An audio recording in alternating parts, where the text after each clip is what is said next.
ሰላም ጤና ይስጥልኝ የኢትዮ ፎከስ የዩቲዩብ ቻናል ቤተሰቦች እንደምን አላችሁ? ዛሬም እንደተለመደው በሀገራችን ወቅታዊና ትኩስ ጉዳዮች ላይ መረጃዎችን ይዘንላችሁ ቀርበናል።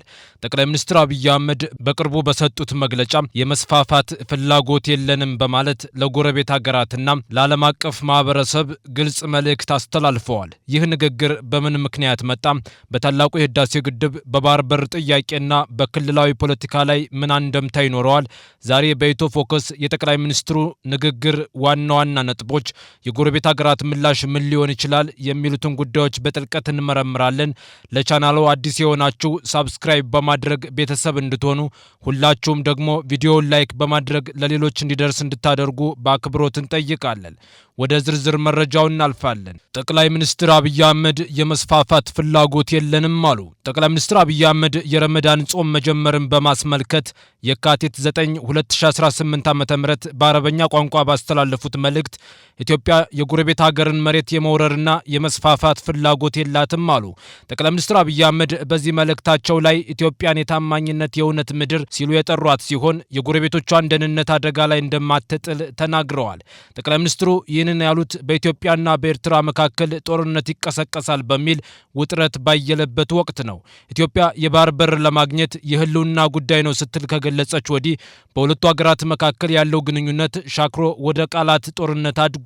እንደ እውነት ምድር ወራሽነታችን ለመላው ዓለም ማረጋገጥ የምንፈልገው ኢትዮጵያ መሬት የመውረር የማስፋፋት ፍላጎት እንደሌላትና የጎረቤቶቿን ደህንነት አደጋ ላይ እንደማትጥል ነው ብለዋል። ጠቅላይ ሚኒስትሩ የውሃ ሀብታችንን ተጠቅሞ ለማልማት ያለንን ፍላጎት በምንም መልኩ የሌላኛውን ድርሻ የመቀነስ አይደለም ሲሉ ለግብጽ ምላሽ በሚመስል መልኩ ጠቁመዋል። ኢትዮጵያ፣ ግብጽና ሱዳን በታላቁ ህዳሴ ግድብ አስተዳደርና የውሃ ሙሌት ላይ ለዓመታት ድርድር ሲያደርጉ ቢቆዩም ሁሉንም የሚያስማማ መቋጫ ላይ ሳይደርሱ ቀርተዋል። አባይ ታላቅ መለኮታዊ ስጦታ ነው ያሉት ጠቅላይ ሚኒስትር አብይ ከግጭት መድረክ ይልቅ የትብብር ድልድይ ይሆናል በማለት ሁሉም ከዚህ ወንዝ በፍትህና እኩልነት መጠቀም አለበት ብለዋል። ግብጽ የታላቁ ህዳሴ ግድብ ግንባታን በመቃወም ለዓመታት ብሔራዊ ጥቅሜ ይነካል የሚል ስጋቷን እስከ ዋይት ሃውስ ድረስ አስተጋብታለች።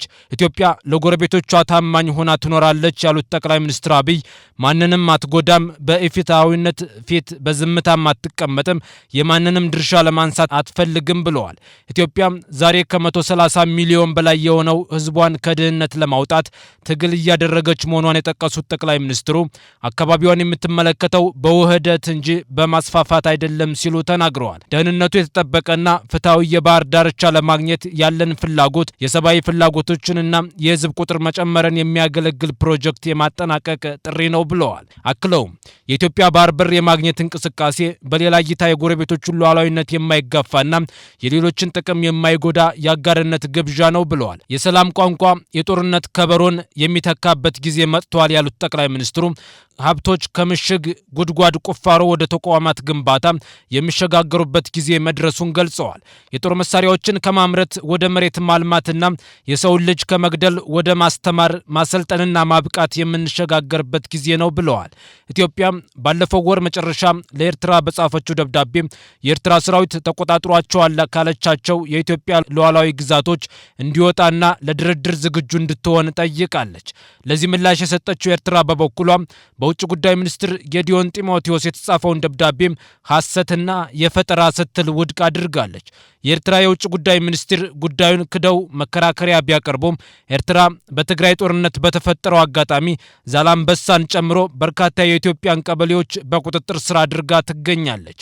ኢትዮጵያና ኤርትራ ሲለዋወጡት የቆዩት የቃላት ጦርነት ከመቼውም በበለጠ አሁን ላይ መካረሩን የሚጠቁሙ መልእክቶች እየተስተዋሉ ይገኛሉ።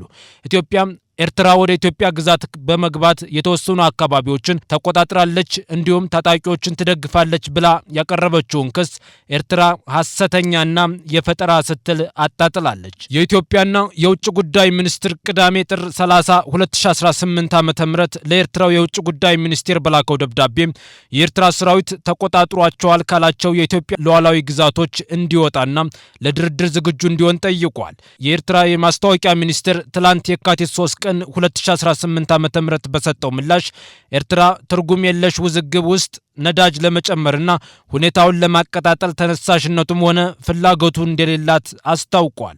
የኢትዮጵያ መንግስት የግዛት ወሰኑን የማስከበር ኃላፊነት አለበት። ይህ እንደ ተስፋፊነቱና የሌላ ሀገርን ድንበር ጥሶ ወረራ እንደመፈጸም ሊታይ አይችልም።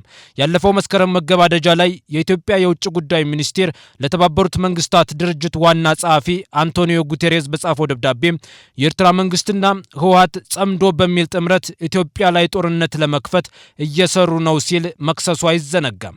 በአዲስ አበባ ዩኒቨርሲቲ የፖለቲካ ሳይንስ የፒኤችዲ ተማሪ ደረጀ ይመር የኢትዮጵያ ደብዳቤ ቅጽበታዊ እንዳልሆነ ይገልጻሉ። የኢትዮጵያ መንግስት የባህር በር ለማግኘት ሜዳውን የማመቻቸት እንቅስቃሴ አካል እንደሆነም ያምናሉ። የኢትዮጵያ መንግስት የባህር በር ከማግኘት ጋር በተያያዘ ሲያራምደው የዘለቀው ለኢትዮጵያ ቀይ ባህር ያስፈልጋታል የሚል አቋም በዓለም አቀፍ ማህበረሰቡ ውግዘት ሊያስከትል የሚችል እንደሆነ ይገልጻሉ።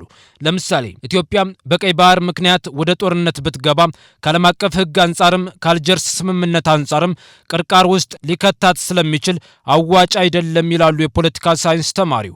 ስለዚህም የሉዓላዊነት አደጋ ውስጥ እንደገባችና በተባበሩት መንግስታት ስምምነት መሰረት ሉዓላዊነቷን ለመጠበቅ እርምጃ ለመውሰድ ሁኔታዎችን እያመቻቸች እንደሆነ ያስረዳሉ። እንደ ሀገር የሉዓላዊነት አደጋ ውስጥ ከገባች በማንኛውም ቅጽበት ያለንን አደጋ የመቀልበስ ሙሉ ስልጣን አላት የሚል የተመድ አንቀጽን በመጠቀም ኢትዮጵያ ከግዛት ሉዓላዊነት አንጻር አደጋ ውስጥ እንደወደቀች በማድረግ ተቀባይነት ያለው አካሄድ ለመከተል እንደሆነ ይገልጻሉ። የኤርትራ መንግስት ኢትዮጵያ ውስጥ ስለገባ የኢትዮጵያውያን ሉዓላዊነት እየተጻረረን ስለሆነ እንዲሁም የኢትዮጵያን እንደ ሀገር መኖርና አለመኖር ቅርቃር ውስጥ የሚከት የፖለቲካ ሁኔታ ስለተፈጠረ ኢትዮጵያ ይህንን ለመቀልበስ የትኛውንም የኃይል እርምጃ ብትወስድ የሚያስወቅስ ወይም በዓለም አቀፍ ማህበረሰቡ የሚያስወግዝ ዲፕሎማሲያዊ ጫና አያስከትልም። ኢትዮጵያ ነገሩን ፍትሐዊ የሚያደርግ ነገር መዝዛ ወይም ግጭት ውስጥ ብትገባ ደግሞ ከዚያ በላይ የሚኖረው ኤርትራን የማባረር ብቻ አይሆንም ይላሉ ተመራማሪው።